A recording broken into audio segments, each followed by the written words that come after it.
ఇంకో మాటలో అభిషేకం యొక్క అవుట్కమ్ ఎక్స్పెక్టేషన్ ఏంటంటే you shall be turn like an another man.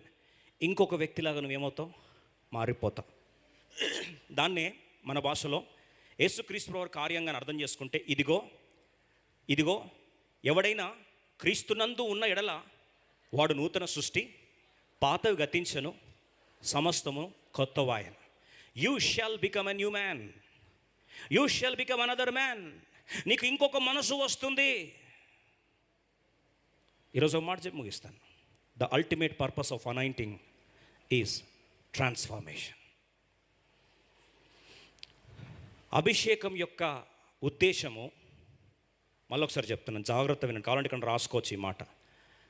అభిషేకం యొక్క ఉద్దేశము రూపాంతరపరచబడుట, ట్రాన్స్ఫార్మేషన్. మనం ఏం కావాలంటండి? మార్పు చెందాలి.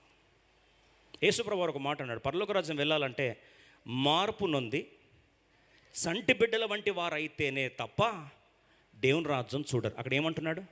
మార్పు. రోమా 12:1-2 మీరు మనస్సు మారి, ఏం మారాలి? మనస్సు మారి.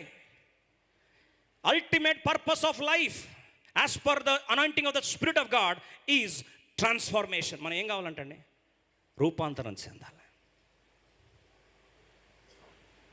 అభిషేకం అంటే కేవలం ప్రాఫెసింగ్ స్పిరిటో సూచక్రియలు చెప్పేసి ఆగిపోవడం కాదంటండి.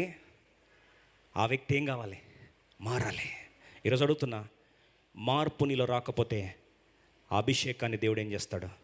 లాగేసుకుంటాడు. ఇప్పుడు 7వ వచనంకి వస్తాం. ఎంత క్లియర్గా చెప్పాడు. 7వ వచనంకి వస్తాం. దేవుడు నీకు తోడుగా ఉండును. 1 సమూయేలు 17 కలిసి చదువుకుందాం, ముగిస్తున్నాం. దేవుడు నీకు తోడుగా ఉండును గనుక ఈ సూచనలు నీకు సంభవించిన తరువాత నీకు మంచిదని తోచిన దాన్ని చేయము. ఇక్కడ లిబర్టీ ఇచ్చాడు దేవుడు. అభిషేకించబడ్డావు, ఇప్పుడు నువ్వు ప్రవచిస్తావు, సూచక్రియలు చేస్తావు, ఆశ్చర్యకారాలు జరుగుతాయి నీ ద్వారా. దాని తర్వాత నీకు ఇష్టం వచ్చింది చేయి. కానీ అల్టిమేట్గా నువ్వేం కావాలి? నూతన వ్యక్తి, ట్రాన్స్ఫార్మ్ అవ్వాలి. అది మర్చిపోతావు.